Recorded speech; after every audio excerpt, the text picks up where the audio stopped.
Something's wrong with Mom. I don't know how long I was in that basement. Time didn't work the same down there. The air was thick with rot and whispers. Not voices, not exactly. More like echoes of thought.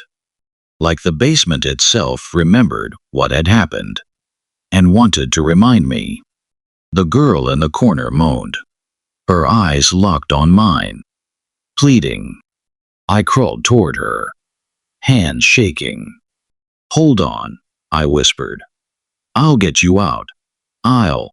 That's when I saw the markings, carved into her chest. Symbols. Deep, precise. Some still bleeding. She wasn't just a prisoner. She was an offering. The girl began to convulse. Her back arched unnaturally. The ropes holding her groaned with tension. Her eyes rolled back. And then she spoke. Not with her mouth. That was still sewn shut. She spoke inside my head. Run! I scrambled backward, slipped in blood, crawled toward the steps, screamed for help, for anyone. No one came.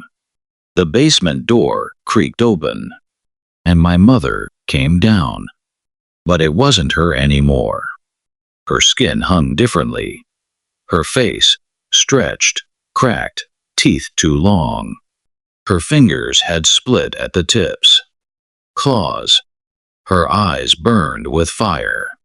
And her voice, when she spoke, was layered with something ancient and insectile. You're ready now, she said. I shook my head, backing into the wall. I'm not part of this. I didn't ask for this. She knelt. Her breath smelled like metal and ashes. But you are part of it, she said. It's in you. The blood, the gift, and the hunger. You felt it, haven't you? That aching behind your ribs? She reached into her coat and pulled out a knife. Curved, black, old. You have to choose, she whispered. Feed or be fed. I stared at her. And then I looked at the girl. Still twitching. Still staring at me with those pleading, broken eyes. I stood. My body moved without me, like I was outside myself, watching. A puppet on strings. The knife was in my hand now. The girl whimpered. My mother nodded, smiling. There, that's my child. I raised the blade. And for a moment, just a moment, I understood. The hunger. The promise of it. Strength. Belonging. No more weakness. No more fear. Just power. But then the girl moved. She reached out, touched my arm, and whispered in my mind, You can still fight it. I turned, and I stabbed my mother. Straight through the throat. She didn't scream, just gurgled, eyes wide. Not in pain, but disappointment. She collapsed in a pile of her own blood, twisting, shrinking, her body cracking like dry wood. She wasn't dying. She was transforming back into whatever she'd once been. Bones curled in on themselves. Her mouth stretched wider than her head. And she smiled, even in death.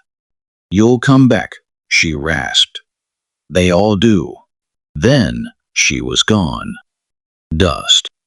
Ashes. Nothing more.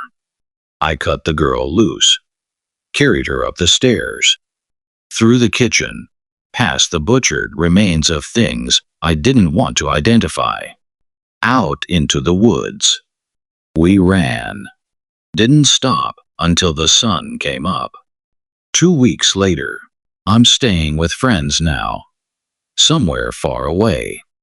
The girl, her name's Ava, hasn't spoken since. She won't eat meat. only fruit, only things that grow from the earth. She still twitches in her sleep, still wakes up screaming. I keep the knife wrapped in cloth, buried in a box. But sometimes, I still hear it whispering from beneath the floorboards. You are hers. I got a letter today. No return address. Just a scrap of paper with a message written in red ink. The forest remembers. The feast is never over. And tonight, I woke up hungry.